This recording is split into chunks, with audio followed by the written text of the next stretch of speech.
është nisur me këtë synim të krijojë një biznes që rrjedhon. Zonjat pasi mbarojnë me punën me make-upin, e përdorin për të larë fytyrën. Ne kemi bashkëpunuar me biznese të tjera të gjelbërta. Cili ka qenë paragjykimi më interesant që keni dëgjuar për produktin tuaj?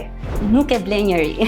Kjo fiber e spungjeri din nga bima lufa. Secili prej individëve mund të shkojë tek këto makinerit, mund të marrë produktin e dëshiruar. Flisja për ekonomitë e qëndrueshme, flisja për produktin vendas në një Shqipëri kur gati 90% në supermarkete ishte produkti huaj. Shkuarja shkollë më shkollë dhe krijimi i komuniteteve. Për shkak të certifikimeve unë nuk mund ta nxjerr akoma jashtë. Kjo mënyrë përdorimi i ka ulur kostot tuaja të prodhimit? Po, normalisht ka ulur.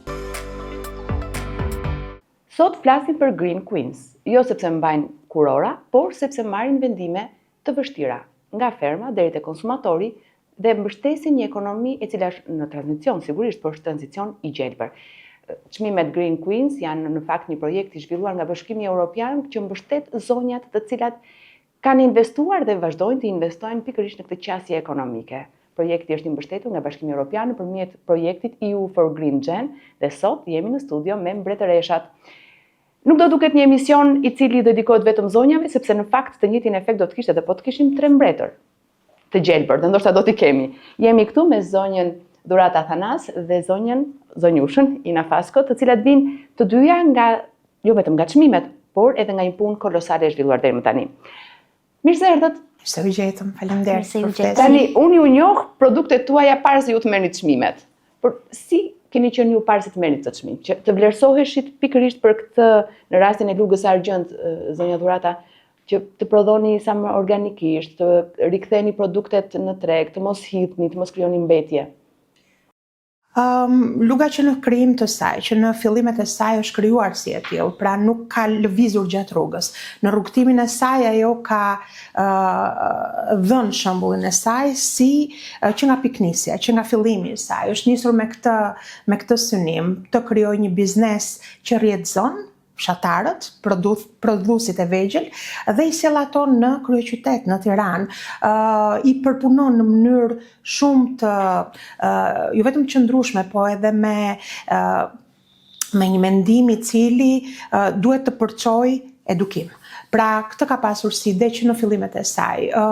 Unë fillimisht biznesin tim e kam nisur në mënyrë virtuale, e cila çoi në një biznes real. Pra, si biznes de jure, de facto është krijuar që në 2012-ën, duke shpërndar këto ide, duke dhënë të gjithë mundësitë e lidhjes dhe rrjetëzimit të qytetarëve, konsumatorëve me produktet vendase, dhe pastaj kërkesa e nxori që nga virtualja të shkojnë në realen, është diçka shumë ndryshe se tjetër. Patjetër, sepse jemi mësuar që kanë qenë dyqan fizik ose në kompani fizike dhe pastaj kanë dalë virtualisht. Për ju të rinorës, si ka qenë? Atëherë Rinora ka nisur rreth 5 vite më parë, ka nisur e gjitha pasi bashkëtimeluesi e hasi këtë produkt të tillë jashtë vendit dhe mbasi e përdorëm, menduam që duhet provuar që të prodhohet këtu në Shqipëri. Ky produkt kaq i mirë për lëkurën dhe miqësor për mjedisin. Kjo është, e thon shqip sfungjer. Po, sfungjer lufa, është 100% natyral, shërben për pastrimin e thellë të lëkurës. Gjatësia e tij është për arsye higjiene deri në rekomandohet domethënë të rohet brenda 3 muajve dhe pasi mbaron ciklin e jetëgjatësisë mund të le të themi, shpërbëhet dhe nuk lë mbetje në mjedis. Pra nuk krijoj mbeti për t'i hedhur në koshat tona. Funksionon e njëjta mendësi edhe për të tjerat, pra edhe për këtë të trupit, për fytyrën, kam përshtypjen, janë gjitha? Mund t'i hapim t'i shohim? Patjetër. Okej. Pra, kemi dy variante. Pra, higjiene janë të mbështjella në letër, që edhe këto janë të lehtësisht të tretshme për mjedisin. Patjetër. Po, tu kemi sfungjerin për variantin, një nga varianti është për trupin, gjithashtu dhe ky sfungjer është për trupin, i punuar me pambuk egjiptian dhe disqet e fytyrës. Pra, eksfoliojnë dhe pastrojnë fytyrën. Okej, domethënë zonjat pasi mbarojnë me punën me make-upin, e përdorin për të larë fytyrën. Shumë bukur. Ka qenë sfidë Dhurata për ju që të krijoni këtë biznes? Ju e tha që nisët virtualisht dhe pastaj kaluat fizikisht, por ka qenë pjesë e vizionit tuaj që të jeni sa më pranë natyrës, më miqësor dhe më të qëndrueshëm pa futur shumë, le të themi, produkte të cilat krijojnë një mbetje të patretshme për mjedisin për më tepër. Që në fillim në kryeterës ne u përqendruam në këtë lloj biznesi, pra është nisur që në konceptin e biznesit duke filluar nga mobilimi i tij. Me një fjalë, ne kemi bashkëpunuar me biznese të tjera të gjelbërta në çdo hallk të saj, kryesisht me Panën, e cila ka qenë një biznes që përdorte mobilim me dru të ricikluar, arredimin e mureve, me tullat e vjetra të pallateve që një zotëri tjetër i riciklonte, i rijetësonte për të veshur muret, dhe krijuam një network shumë të mirë, po edhe arkitekti ose themi ajo që mobiloi brendshmërinë e Lugës së Argjend, ishte një studente e Polish University që unë i dhash mundësinë që me këtë lloj ideje të mbronte temën e diplomës saj, duke sjell një mënyrë të re të mbrojtjes së diplomave, ka qenë Julia Janku, dhe e gjitha kjo, ose arredimi bukur që i bëm me tubat e ricikluar hidraulik, kemi qenë të parët, po jo të blera, të mara dhe të rjetësuara. Krijuam për herë të parë një model i cili shkonte përshtat jo vetëm nga ajo çka ne shqisnim apo u ofronim konsumatorit, po edhe në misionin ton, pra çdo gjë që funksiononte në brenda Lugës së Argjend. Dhe edhe ajo lidhja dhe zinxhiri i shkurtër që ne u ofruam ushqimor drejt për drejt me bujkun. Pra çdo produkt që ishte ose përpunoi tek ne ose vinte i përpunuar, por nga o bujq të vegjël, bizneset vogla ose biznese agropërpunimi të vogla 100% shqiptare. Pra për t'i dhënë dorë njëri tjetrit dhe për të krijuar këtë rrjetëzimin e shëndetshëm ekonomik. Cili ka qenë paragjykimi më interesant që keni dëgjuar për produktin tuaj? Paragjykimi kryesor ka qenë ky, nuk e ble njeri. Pse nuk e bën? Përse ju është dukur kaq i çuditshëm dhe i pablershëm si produkt? Po, ka qenë pjesërisht e vërtet fillimisht, duke qenë se konsumatorët shqiptar nuk e njihnin si produkt, dhe na është dashur goxha punë që ne të edukojmë konsumatorin shqiptar dhe ta njohin. Të njohin, domethënë, fillimisht le të themi vlerat e tij për lëkurën dhe më pas për mjedisin. Kemi bërë goxha punë të mirë dhe duke parë nga njerëzit që e kanë përqafuar këtë produkt dhe kanë hequr dorë nga plastika, ne themi se kemi bërë një punë të mirë. Si a dolët që të informonit konsumatorin tuaj për benefitet e këtij produkti? Ka qenë vetëm fushat virtuale në rrjetet sociale apo keni përdorur të tjera për platforma edukimi? Sepse të kalosh nga një produkt tjetër, por më tepër një produkt që ti tashmë i mësuar të përdorësh në një produkt që edhe kushton pak më tepër se i zakonshmi. Po, kryesisht ne le të themi kanali i shitjeve tona dhe i edukimit të konsumatorëve kanë qenë kryesisht ndërmjet social media, pra rrjetet sociale online. Gjithashtu kemi pasur pjesëmarrje her pas here në panajire. Po, konsumatorët ishin të çuditur çfarë është këbim, edhe kur e blinin ndoshta dhe nuk e dinin nga vinte, por gjithmonë ne ja kemi shpjeguar, domethënë vjen kjo fibër e spungjerit, pra vjen nga bima lufa, e cila rritet dhe vjen në këto variante. Ka qenë një sfidë, siç e thash, patjetër, por duke parë nga numri i klientëve që e kanë përqafuar dhe janë ndërgjegjësuar akoma më tepër, mund të themi që kemi bërë një punë të mirë dhe gjithashtu kanë hequr dorë nga plastika dhe u kemi dhënë një alternativë kundrejt tyre spungjerëve plastik në shtëpitë e tyre. Po vjen shumë mirë dhe ky në fakt kur ju japim të klientëve një variant tjetër është një avantazh konkurrues. Në rastin tuaj, zonja Dhurata, çfarë avantazhi konkurruesi ju ka dhënë pikërisht kjo mendësi e ndërtimit të biznesit tuaj? Unë fillimisht si Dhurata në vetvete kisha filluar këtë lloj ndërgjegjësimi, thash që në 2012-ën, pra flisja për këto tema, flisja për ekonomitë e qëndrueshme, flisja për produktin vendas në një Shqipëri kur gati 90% në supermarkete ishte produkti huaj ose produkt pothuajse i gjithë industrial. Vazhdon të jetë dhe tani, po që ka rënë disi sepse ka marrë një lloj hapësire dhe produkti shqiptar dhe produkti i agropërpunuar nga prodhuesit e vegjël. Si pasojë e fushatave edukuese, patjetër. Po, me një fjalë, këtë gjë që e kisha bërë dhe kam përshtypjen për post të tjerave, ne kemi qenë shumë pak të zëshëm aso kohë. Pra, duket shumë larg, po nuk është shumë larg 2012-a. Dhe aso kohë njerëzit ishin shumë skeptik për produktin vendas. Ishin komplet skeptik për të blerë një mjalt i cili vinte në një shishe Coca-Cola. Me të vërtet ishte një gjë e tillë. Edhe pse cilësia e tij mund të ishte shumë më e mirë se sa një mjalt i konfeksionuar mirë dhe i marketuar mirë nga mjaltet e huaja. Kështu që mua nuk e quaj si lodhje të madhe sepse bëja me shumë dëshirë e pasion, po informimi ka qenë baza kryesore për të bindur, pra një informim, le të themi, i prekshëm, një informim i cili të shkonte në kompjuterat e çdo njeriu, pra si të grave anvisave që më ndiqnin, po edhe të një personi i cili mund të ishte një njeri profesor universiteti apo një fëmijë. Dhe një gjë tjetër që Luga Argjend ka bërë gjithmonë është shkuarja shkollë më shkollë dhe krijimi i komuniteteve. Pra si te Luga Argjend, po edhe në puna që bëj unë vetë si dhurata, duke shkuar shkollë më shkollë në mënyrë vullnetare, e përsëris këtë gjë. Mënyrë vullnetare. Është fakt edhe që të kanë hapur derën e shkollës për të bërë këtë. Është, jo, më kanë kërkuar shumica.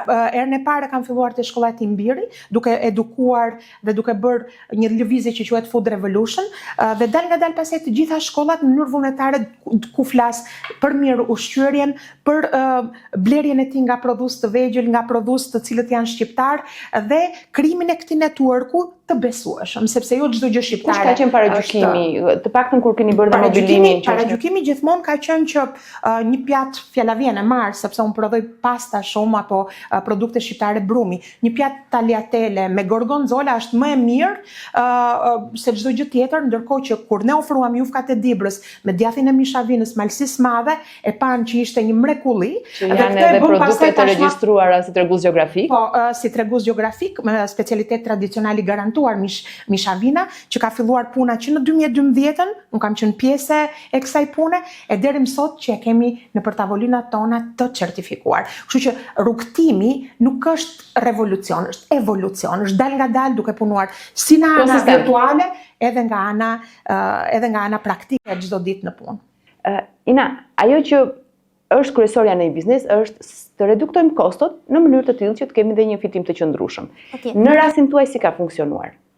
Atëherë, vetë produkti jonë është produkti gjelbër. Po. Pra, siç e shpjegova, nga Bima Lufa ne kemi spungjerin i cili 100% natyral dhe ne përdorim çdo pjesë të tij për të krijuar variante të ndryshme si për fytyrën, ashtu dhe për trupin, dhe së fundmi kemi lançuar edhe spungjer për renat. Konsumatorët shqiptarë e kërkuan dhe ne kemi 3 muaj që e kemi lançuar në treg dhe jemi goxha surprizuar nga impakti që ka dhe ndërgjegjësimi gjithashtu, ndërgjegjësimi kryesisht i grave për të vendosur plastikën në shtëpitë e tyre. Thënë kjo me kostot, impakti do thosha dhe për pjesën e financave është pozitiv. Pra për çdo shitje që ne le të themi kemi, rritet dhe impakti në mjedis, por dhe financave, kështu që është në përpjesëtim të drejtë. Ndërsa për pjesën e paketimit kemi menduar për të dhe është 100% i riciklueshëm. Si ka qenë çështja e kostove, pra në gjithë bërjen e biznesit tuaj, edhe pjesa e tregjeve tuaja? Vetë produkti jonë është i gjelbër dhe ne përdorim çdo pjesë të tij për të sjellë variante të ndryshme të spungjerëve, nisur këtu për spungjerët për trupin, për fytyrën dhe së fundi kemi lançuar edhe spungjer për renat. Pra, vetë klientët ishin konsumatorë shqiptar, ishin ato të cilat na e kërkuan dhe ne e lançuar para 2-3 muajsh dhe kemi pasur një kemi pasur sukses, patjetër pranoje që kemi sukses. Nuk është mëkat të pranosh suksesin e dashur. Janë spungjer ekologjik të cilët zvendësojnë plastikën dhe në shtëpitë tona, le të themi, dhe ka dhe një impakt pozitiv në mjedis. Tregu juaj, ku i shisni? E keni vetëm shqiptar apo e keni edhe europian? Po, kemi realizuar eksporte të suksesshme në Gjermani, jemi duke punuar gjithashtu për të realizuar eksporte të tjera në Holland dhe në Zvicër. Gjithashtu do të jemi prezent edhe në tregun amerikan me markën tonë Made in Albania. Siç e përmendi dhe dhurata, kjo është arritje për ne, pra, ta sjellim këtë produkt, ta kultivojmë këtu dhe ta përpunojmë dhe le të themi të gjitha hallkat e procesit i kemi të sigurta dhe të kontrollojmë dhe të nxjerrim së fundmi një produkt i cili është në përputhje me standardet e Bashkimit Evropian. Patjetër. Dhe jo për të dalë në konkluzion paraprak, por për të thënë që ekonomia e gjelbër, pavarësisht sfidave të jashtëzakonshme, janë histori suksesi të cilat njohin tregje përtej lokalitetit tonë. Në rastin tuaj dhurata, si e keni këtë lokalitet ose më saktë tregun tuaj? E keni vetëm shqiptar apo ka banor, qytetar jashtë Shqipëria që duan të kenë produktet tuaja dhe mundësinë tuaj biznesi? Po, tregu jonë, bazuar dhe në certifikimin që ne kemi, është komplet shqiptar. Ne jemi akoma ndërmarrje vogël artizanale, patjetër ne duam të shkojmë edhe jashtë Shqipërisë, kryesisht unë admiroj dhe kam sy synim Ballkanin, pra vendet ballkanike, sepse kemi edhe tipologjia e biznesit që unë ofroj dhe produktit që unë ofroj është i ngrënshëm dhe i shitshëm edhe në zonën ballkanike, sidomos këto produkte tipike shqiptare të cilat kanë shumë ngjashmëri me vendet përreth. Jemi të shtrirë në gjithë Shqipërinë, kryesisht në dyqanet vogla të cilat sjellin made in Albania, pra të gjitha këto dhe produkti jon shitet shumë gjatë muajve më kulminant të turizmit, sepse shqiptarët që vinë e blejnë, e kërkojnë, kanë besueshmëri, por për shkak të certifikimeve unë nuk mund ta nxjerr akoma jashtë, është një proces që kërkon një rrugtim edhe për sa i përket kostove të mëdha që sjell, por që ne kemi qenë të lumtur për sa i përket edhe kapacitetit që ne mund të mbulojmë. Kështu që jam shumë e lumtur që nuk shkon, me fjalë emrin e ka shumë të madh se sa fiton Lugar Gjend, por unë kam vendosur të bëj një gjë tillë, është çështje zgjedhjeje ime, kështu që deri tani jam e kënaqur me mundësitë që më janë dhënë dhe ju kam dhënë tregut shqiptar. Unë ju falenderoj që ndani këtë eksperiencë, ku shprehni pjesën tuaj të kënaqësisë të biznesit, sepse në fund fare një biznes ngrihet për të fituar dhe për të qenë të qëndrueshëm në treg, jo për të qenë sporadik.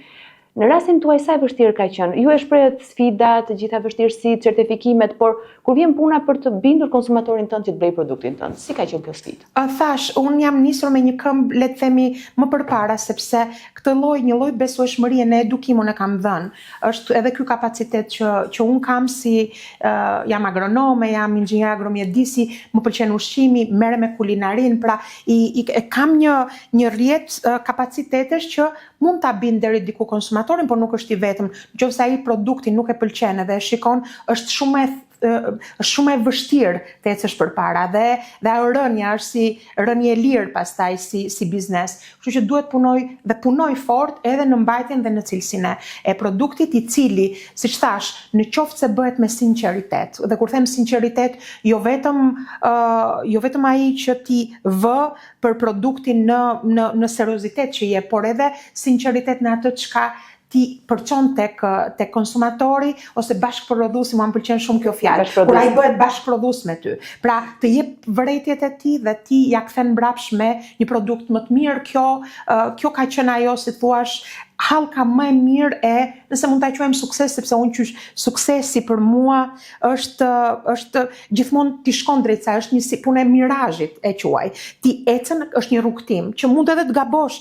Patjetër, është një mirazh që vetëm kur mbaron si qeni, atëherë mund thonë që dhurata ose dikush tjetër ka punuar dhe e ka mbyllur me sukses. Kështu që është një gjë e vazhdueshme. Patjetër, puna është e përditshme, është gjatë gjithë kohës dhe them të drejtën, dua të flas pak për këtë emrin Green Queen, të cilën këtu dua të shpreh vetveten dhe ndoshta jam çik kundra rrymës, mua nuk pëlqen shumë emri mbretresh. Mua më pëlqen më shumë emri nuk kam pas ndonjëherë besim te mbretrit, është diçka personale kjo, as tek mbretreshat, sepse unë mendoj që ndryshimi dhe leadershipi vijnë kur kuptohen dhe kur ti transferon dije, transferon detyra, transferon besim. Dhe vetëm kështu ti arrin të bëhesh trimi mirë me shok shumë, themi ne nga jugu. Jam dakord. Kështu që jo, unë respektoj shumë patjetër, por kur ne vendosim modelet pozitive dhe për fëmijët, i trajtojmë si printer dhe princesha, kështu që është krejt normal. Ndryshim, kupton, sepse dikush që është atje edhe burrat që sjellin ndryshim. Dikush që është atje jashtë e shikon si një ndonjëherë edhe diçka të paarritur. Sa më të arritshme dhe të matshme ti kemi gjërat, aq më mirë do jetë për njerëzit dhe i njësojmë dijet, i ndajmë dijet, i rretëzojmë dijet. Jo pa qëllim thash që ne mund të kemi dhe mbretër, jo vetëm mbretëresha. Se në fund fare është qenia njerëzore ajo që do të avancojë dhe do të ecë përpara dhe do të japë ndikimin pozitiv, qoftë në mjedis, qoftë në mirëqenie. Kështu që sfidat janë të gjithëve njësoj, pavarësisht burrave dhe grave, unë kam përshtypjen që njësoj i kemi të gjitha. Në rastin tuaj, Ina, si ka qenë qasja juaj për sa i përket të qenit një biznes i qëndrueshëm për një periudhë të gjatë? Këtu ku jemi, në këtë vendin tonë? Po. Atëherë, nisur edhe nga backgroundi që kemi unë dhe bashkëthemeluesi të dy. Pra në rastin e konkret i kemi mbretër dhe mbretëresh, sepse në qëse do. Vim nga një background teknik, pra nuk është se kemi lidhje me, le të themi, me ekonominë e gjelbër, por ne kemi nisur këtë sipërmarrje të gjelbër nga pasioni për produktet e gjelbra. Ne kemi besuar tek potenciali i produktit ton dhe nëse nuk do ishte impakti mjedisor, ndoshta nuk do ishim e them me plot gojë duke bërë biznes në këtë sektor të gjelbër. Jeni frymëzuar apo e mendoni që ndoshta nuk duhet të merreni me këtë biznes, sepse nuk është shumë fitim prurës? Po, atëherë të dy, si unë dhe bashkëthemeluesi, vim nga background teknik dhe nuk është se jemi marrë me sipërmarrjen e gjelbër më herët, por nisu nga pasioni që kemi për produktet e gjelbra dhe kemi besuar tek potenciali i produktit ton Sfungjerit Lufa dhe impakti pozitiv që ka në mjedis, prandaj jemi duke bërë biznes në këtë sektor. Nuk gjeneron shumë të ardhra, siç do thosha në bizneset e tjera, por misioni dhe le të themi na inkurajon që ne ta vazhdojmë këtë sipërmarrje të gjelbër. Në fakt, për ata që ju ndjekin në rrjetet sociale, të dyjave, ndjejnë që ka një tjetër energji nga postimet tuaj dhe një tjetër dashuri për mjedisin dhe për komunitetin e përbashkët. Sa e ka pranuar komuniteti produktin tuaj?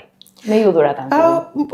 Timin e ka pranuar, them drejtën, sigurisht jo të gjithë, sepse komporton një çmim edhe pak më të lartë, nuk është shumë i lartë në krahasim me që gjejmë nëpër raftet e supermarketeve nga produktet e huaja, por duke qenë që vrulli që kanë supermerkatot edhe aksesueshmëria që kanë konsumatorët në supermerkato kur gjenë gjithçka është ndryshe nga ajo kur vjen në një dyqan të dedikuar, në një dyqan independent apo në një punishte independente. Kështu që në këtë prizëm është çik e vështirë gjëja, por unë shikoj si puna e atij zotrisë që merrte rrotën me vete, me një litar dhe fillimi i lëvizjes së rrotës është e vështirë dhe Rinora apo shumë bizneset tjera të gjelbërta që duhet t'i quaj për mendimin tim janë bizneset e duhura, sepse prindrit tanë, gjyshrit tanë, kështu janë edukuar, kështu kanë ngrënë, pra kjo ekonomia e qëndrueshme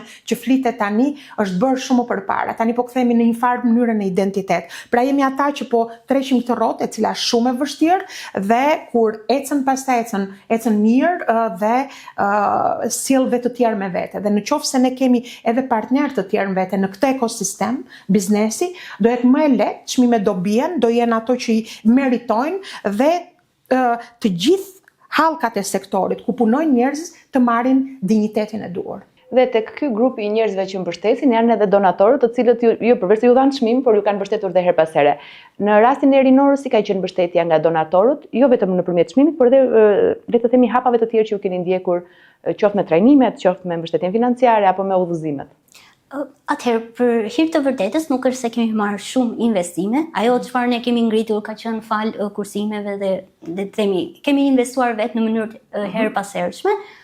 Kemi marrë një grant nga Bashkimi Evropian më herët dhe na ka ndihmuar të përshpejtojmë disa procese. Kryesisht e kemi përdorur për mjetet të cilat ne përpunojmë Sfungjerët Lupa dhe le të themi që na ka ndihmuar të përshpejtojmë disa procese dhe të jemi më afër, kemi një rritje më të shpejtë. Përveç suporti financiar, unë vlerësoj më së shumti le të themi konsulencën që ata na kanë ndihmuar, se si ne të arrijmë te konsumatori me informacionin e duhur dhe me edukimin. Dhe kjo është shumë e rëndësishme. Edhe në rastin tuaj dhurata kështu ka qenë mbështetja? Unë mbështetje financiare nuk kam marrë ndonjëherë, gjithmonë kam punuar me atë që kam që kam krijuar vetë, si thua me brumin tim, por ky është me millua nuk mbahet, ky është çmimi i tretë që marr, jo në Green Queen, po të vlerësuar nga Bashkimi Evropian, nga organizata të ndryshme për pararojën që ka pasur biznesi jon. Kur flas joni, sepse unë nuk jam e vetme, jam krijuese, apo kam dhe njerëz që punojnë me mua që kanë këtë lloj filozofie, kështu që çmimi u shkon dhe atyre. Është çmimi i tretë, si një biznes pararoj dhe një biznes që vendos modele biznesi. Kështu që jam e lumtur për këtë, jam e nderuar dhe për ullur para gjithë atyre njerëzve që na e kanë dhënë. Në rastin konkret na u dha nga Bashkimi Evropian, po në herët e tjera është çmimi i katërt, është vlerësuar nga njerëzit dhe kjo është vlerësimi më i madh. Pra nga gjithë njerëzit kur më janë dhënë çmimet e tjera. Unë do t'ju ftoj ju të dyjave, por dhe shikuesit, që të ndjekim një tjetër zonjë, e cila dhe ajo ka një produkt të jashtëzakonshëm dhe ka marrë titullin mbretëresh. Jemi këtu me një nga mbretëreshat e ekonomisë së gjelbër. Në fakt, ky emision duket sikur i është dedikuar i gjithë grave, por fakti që ato kanë marrë titullin si mbretëresha, patjetër që do t'ju dedikohemi dhe nuk e kemi fare problem ta bëjmë këtë punë. Jemi këtu me Nerta Tushe, CEO dhe themeluese e Biocosmetic Laborator.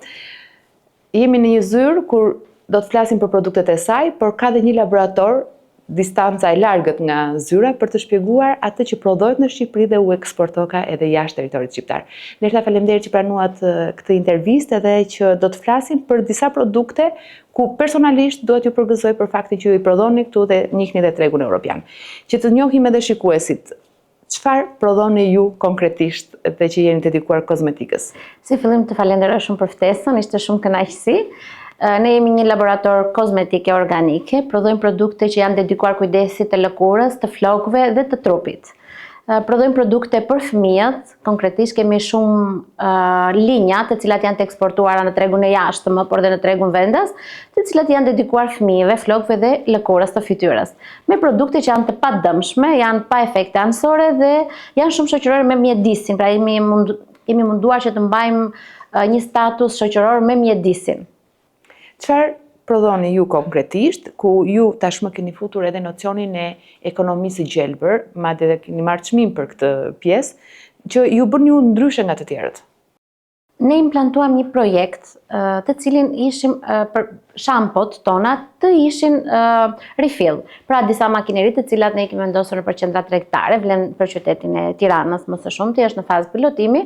Secili prej individëve mund të shkojë tek këto makinerit, mund të marrë produktin e dëshiruar me një çmim më të ulët dhe duke zvendësuar produktin plastik pra të bidonit me një bidon alumini të tipit të tillë, i cili mund të mbushet deri në 30 herë mund të përdoret. Është shumë shoqëror me mjedisin dhe produkti i cili është shampo gjithashtu shumë shoqëror me individin. Pra, që t'jemi më të qartë, unë vi blej këtë që mund t'jetë larës. Po. Mund ta blej bosh apo me produktin tuaj? Mund ta blesh dhe bosh, si fillim, paketimin dhe pastaj ti e mbush në një nga këto pikat refill që ne kemi me produktin e dëshiruar. Që do të thotë, kjo mënyrë përdorimi i ka ulur kostot tuaja të prodhimit? Po, normalisht ka ulur përveç kostove të prodhimit, ka ulur dhe ndikimin e mjedisit, pra plastikën që ne kemi përdorur deri më sot duke e kthyer atë në alumin. Ka ulur kostot e individit duke qenë sepse një shampo nëse do ta blente 1000 lekë, duke bërë atë mbushjen vet e blen 800 lekë. Pra, domethënë ka një ndikim të mirë pozitiv edhe për pjesën e laboratorit, por edhe për xhepat e konsumatorit. Jemi kujdesur që të kemi të dy një barabartësi te pjesa ekonomike. Pa cënuar kështu fitimin edhe marzhin e tij. Po. Cila ka qenë sfida juaj më e madhe kur keni vendosur që në produktin tuaj, pavarësisht se ju thatë që prodhoni në mënyrë organike, por që të ruaj edhe cilësinë, por të jetë edhe miqësor me mjedisin? Ka qenë pjesa e lëndëve të para, të cilat në Shqipëri nuk kemi. Pra në Shqipëri kemi shumë vajra të mirë bimor, kemi bim medicinale super të mira, më të mira nga Europa apo çdo lloj vendi tjetër, por nuk kishim lëndë të para si kolagjeni, acidi hialuronik, vitaminat, nuk prodhohen në Shqipëri dhe ardhja e tyre me një mënyrë për të ruajtur standardet që ne kemi të ISO-ve, ishte pak e vështirë për të transportuar në një temperaturë të caktuar, për të mbajtur, për të ruajtur, mënyra e kontrollit, për të bërë atë formulimin e dosjes përfundimtare të çdo produkti dhe pastaj ta deklaron në Ministrinë e Shëndetit. Të gjitha ato për të parë pak përtej Shqipërisë, pra për të mos ngelur një laborator i vogël prodhimi që prodhon produkte vetëm për të dalë në tregun shqiptar, po për të bërë një punë më cilësore, me lëndë më cilësore dhe me standarde më cilësore për të arritur deri në Dubai, në New Jersey jemi sot, jemi në Zvicër, prodhojmë për Anglinë, kemi shumë linja që janë përtej. A janë linja ekskluzive apo? Ekskluzive, po, janë linja ekskluzive nga individ të ndryshëm, të cilët vinë dhe kërkojnë ndihmën për prodhim në Shqipëri. Kjo është një gjë që na bën shumë krenar, sepse është pak e vështirë kur dëgjojnë Made in Albania, por vitet e fundit me cilësi, me shumë punë, kemi arritur atë pra sfidën të sfidojmë pjesën e Made in Albania dhe të jemi krenar që prodhojmë në Shqipëri dhe eksportojmë. Të shikosh një produkt në Amerikë që shkruan Made in Albania, pra. Tashmë që po bëhet edhe ligji për brandimin e Made in Albania, sigurisht që do të ketë një efekt shumë më pozitiv në treg. Keni pasur mbështetje financiare nga donator për të bërë pikërisht tranzicionin nga prodhimi normal dhe e mbushjeve normale të shisheve të plastikës në atë metalik dhe me ripërdorim? Te ripërdorimi dhe te kthimi i paketimeve dhe tek një projekt i cili është në fazë pilotimi, siç thash, pra kemi vendosur në disa qendra tregtare, ne jemi financuar nga shteti gjerman për këtë. Pra projekti që ne ju prezantuam ju pëlqeu shumë dhe me ndihmën e tyre, trajnime të hershme dhe me vullnet shumë nga të dy palët kemi arritur këtu ku jemi sot. Pra domethënë donatorët tanë kanë qenë më së shumti të jashtëm. Nëse tashmë na dëgjojnë zonja, por edhe zotërinj patjetër, dhe duan të futin një produkt të tyre ekskluziv, cili do qoftë ai, jo vetëm kozmetik, dhe duan të kenë në mendjen e tyre pikërisht të riciklimin, ripërdorimin, çfarë do t'i këshillonit? Do të ishte shumë gjë e bukur kur një klient vjen, ne si fillim tregojmë paketimet dhe pastaj shkojmë tek formulat. Gjithmonë tregojmë dhe këshillojmë paketimet që janë më green dhe më afër natyrës, si për shembull plastika nga kallami i sheqerit ose alumini ose xhami, të cilat janë më të kollajshme për të ripërdorur. Pra ne i kthejmë në laboratorin ton, i sterilizojmë, i përpunojmë dhe i nxjerrim prapë në treg dhe kështu domethënë kemi një ekonomi qarkulluese si për klientin. Me cikël të mbyllur? Po. Okej, shumë mirë. Pra si për klientin ashtu edhe për ne, pra më e kollajshme.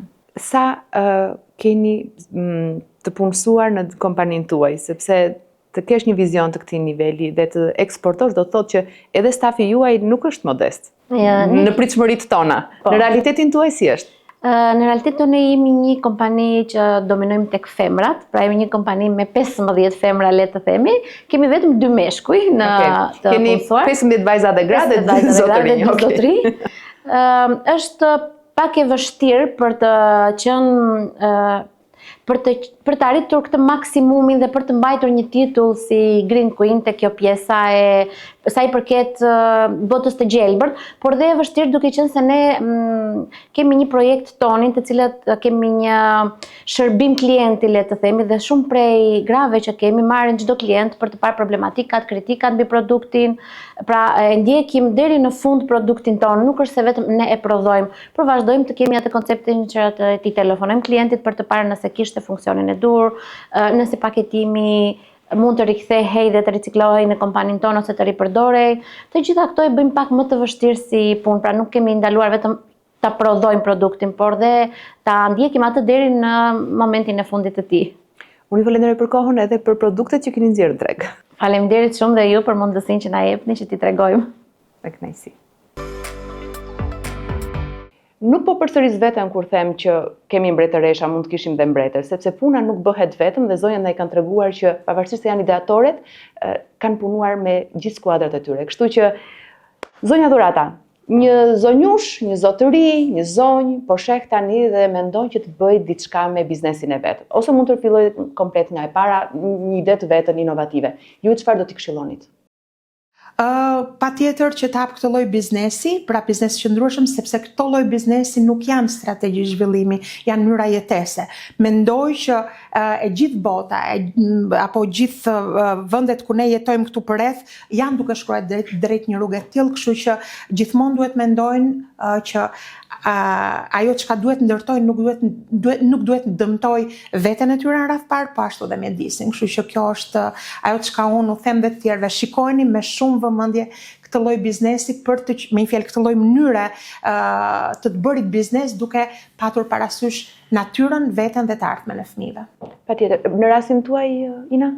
Atëherë, unë i inkurajoj të gjithë të vazhdojnë në biznese të gjelbra, sidomos kur kanë pasionin dhe duan të kenë një impakt pozitiv në mjedis.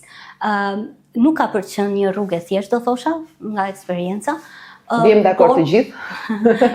Por, siç e tha, janë këto produkte ne na i ka falur natyra dhe ne po ua sjellim juve dhe siç e tha dhe Dhurata, ne po kthehemi drejt modeleve biznesit të qëndrueshme, siç është edhe Rinora që është një model biznesi i qëndrueshëm i ekonomisë qarkulluese, ashtu ju inkurajoj dhe grave po dhe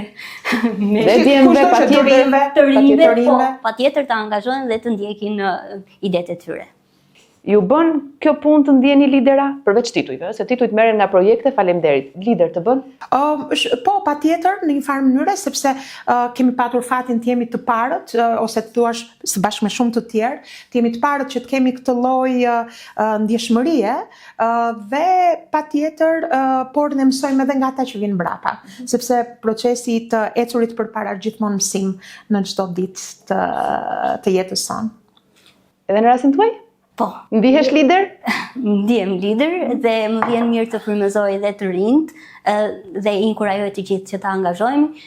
Ky produkt është i pari që është po zhvillohet në Shqipëri, domethënë pra që nga hapi i parë deri në fund dhe jemi shumë të lumtur që ta ofrojmë këtë zgjidhje dhe jemi të fokusuar në tregun vendas. Dhe nëse mund të shtoj, këtë çmim dhe gjithë arritjet e tjera janë një vlerësim të punës jo vetëm për mua, por gjithë skuadrës tonë. Edhe për ne që dëgjojmë për çmimet tuaja. Ju faleminderit. Vërtet, shumë vërtet. Sepse është shumë e rëndësishme që të kuptojmë që puna nuk bëhet vetëm dhe kur ka zonja zotrinj të cilët në bizneset e tyre vendosin pikërisht këtë strategji mendimi në fillim për të bërë këtë tranzicionin e gjelbër në ekonomitë e tyre, në bizneset e tyre, në përfitimin e të gjithëve së bashku, duke falendëruar zonjat, mbretëreshat, duke pritur për mbretër që të kemi tituj të kësaj natyre, por duke falendëruar gjithë komunitetin e biznesit të cilët investojnë me këtë lloj strategjie dhe Bashkimin Evropian që mbështet këto projekte, lëm takim në episodin tjetër.